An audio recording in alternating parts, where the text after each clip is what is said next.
오늘 우리에게 주신 하나님의 말씀은 고린도전서 16장 1절에서 12절까지 말씀입니다.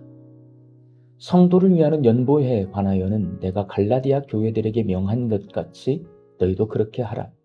매주 첫날에 너희 각 사람이 수입에 따라 모아두어서 내가 갈 때에 연보를 하지 않게 하라.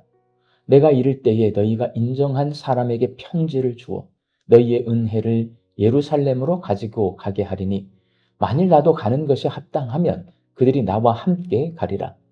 내가 마게도냐를 지날 터이니 마게도냐를 지난 후에 너희에게 가서 혹 너희와 함께 머물며 겨울을 지낼 듯도 하니 이는 너희가 나를 내가 갈 곳으로 보내어 주게 하려 함이라. 이제는 지나는 길에 너희 보기를 원하지 아니하노니 이는 만일 주께서 허락하시면 얼마 동안 너희와 함께 머물기를 바람이라. 내가 오순절까지 에베소에 머물려 함은 내게 광대하고 유효한 문이 열렸으나 대적하는 자가 많음이라. 디모데가 이르거든 너희는 조심하여 그로 두려움이 없이 너희 가운데 있게 하라. 이는 그도 나와 같이 주의 일을 힘쓰는 자임이라. 그러므로 누구든지 그를 멸시하지 말고 평안히 보내어 내게로 오게 하라. 나는 그가 형제들과 함께 오기를 기다리노라. 형제 아볼로에 대하여는 그에게 형제들과 함께 너희에게 가라고 내가 많이 권하였으되 지금은 갈 뜻이 전혀 없으나 기회가 있으면 가리라. 아멘. 고린도전서 16장은 고린도전서의 마지막 장입니다. 앞장인 15장에서 바울은 부활에 대해 아주 자세하고 길게 예수님의 부활이 역사적 사실이고 우리도 마지막 날에 부활할 것임을 선포했습니다. 그렇게 부활신앙을 강조한 바울이 마지막 16장에서 갑자기 고린도 교회 성도들에게 예루살렘 교회의 가난한 성도들을 위해 구제 헌금을 부탁합니다. 본문 1절 말씀입니다. 성도를 위하는 연보회에 관하여는 내가 갈라디아 교회들에게 명한 것 같이 너희도 그렇게 하라. 부활신앙을 강조하던 바울이 갑자기 헌금 강조를 하니 많이 어색합니다. 그렇다면 바울이 고린도 교회 성도들에게 예루살렘 교회 성도들을 구제하는 일에 동참하라고 하는 이유는 과연 무엇일까요? 부활을 믿는 사람은 삶이 달라져야 하기 때문입니다.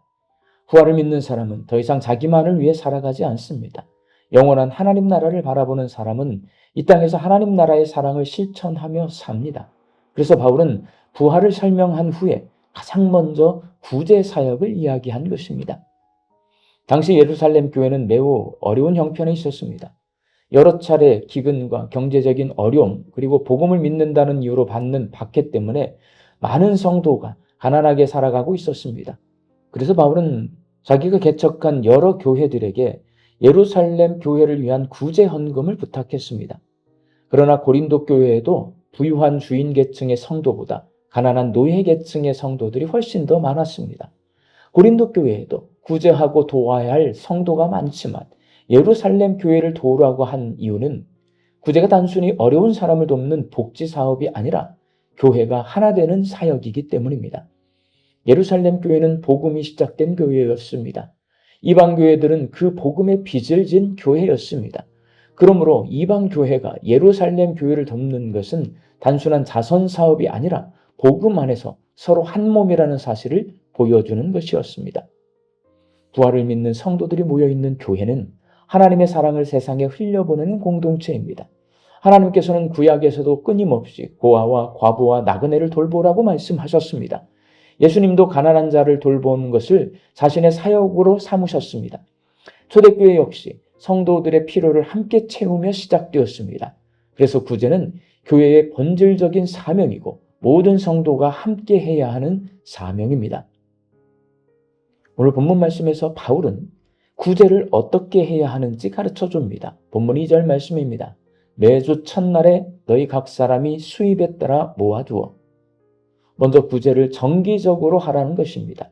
매주 첫날, 곧 주일마다 준비하라고 합니다. 바울은 자신이 고린도 교회를 방문했을 때 구제 헌금을 한꺼번에 하려고 하지 말고 매주 모든 성도가 구제 헌금에 동참하도록 했습니다. 두 번째는 고린도 교회 성도 각 사람, 즉 모든 사람이 참여하라는 것입니다. 부자 성도만 참여하는 것이 아니라 가난한 사람도 할 수 있는 만큼 자신의 형편껏 구제에 참여하라고 말하고 있습니다. 세 번째는 은혜를 나누라는 것입니다. 본문 3절 말씀입니다. 너희의 은혜를 예루살렘으로 가지고 가게 하리니. 여기서 은혜는 헬라어로 카리스인데 대가 없이 주어진 선물을 말합니다. 내가 예루살렘 교회 성도들을 본 적도 없고 만난 적도 없어서 잘 모르지만 어려운 그들을 도와야 하고 이번에 내가 도왔으니 나중에 내가 어려울 때 갚으라는 상부상조의 개념이 아니라 아무런 조건이나 대가 없이 도우라는 것입니다. 구제 헌금에 대한 권면 후에 바울은 고린도 교회 방문 교회에게 대해서 말합니다. 만일 주께서 허락하시면 얼마 동안 너희와 함께 머물기를 바람이라. 바울은 예수님의 허락을 받으며 사역하고 있습니다.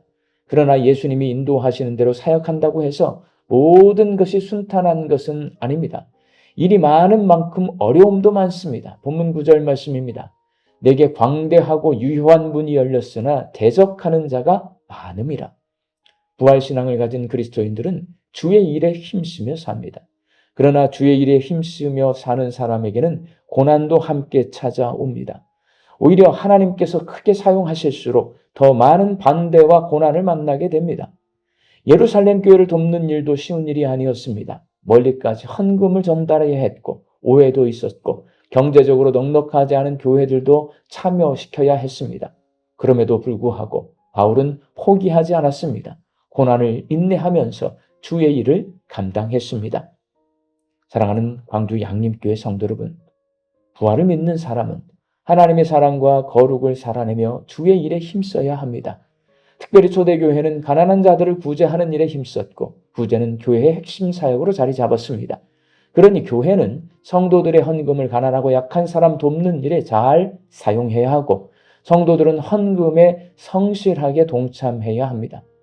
교회와 성도가 주의 일에 힘쓰다 보면 여러 가지 어려운 일을 만나게 됩니다. 그럴 때 포기하지 말고 주의 일을 하는데 하나님께서 도와주신다는 믿음을 가지고 어려움을 이겨내고 주의 일을 해내야 합니다. 그래서 기도가 필요하고 성도들의 협력이 필요합니다.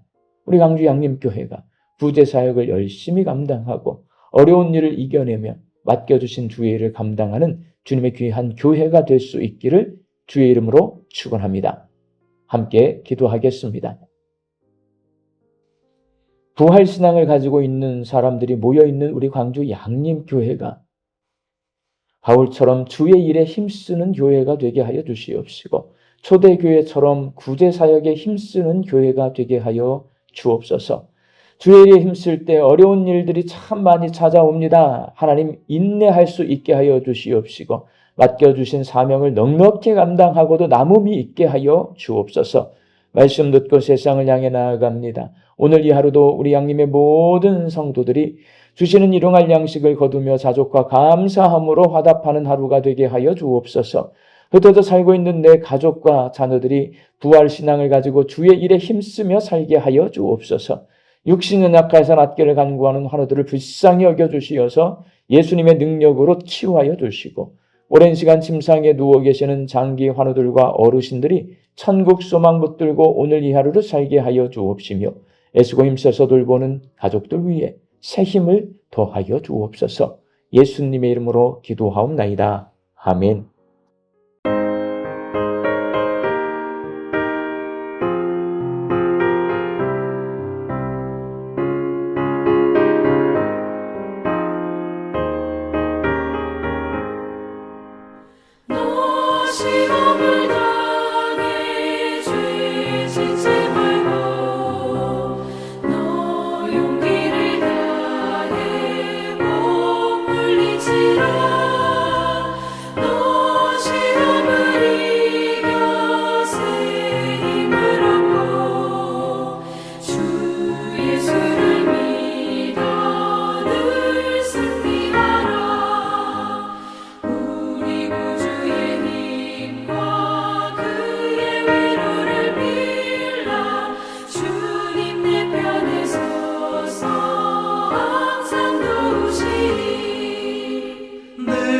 친구를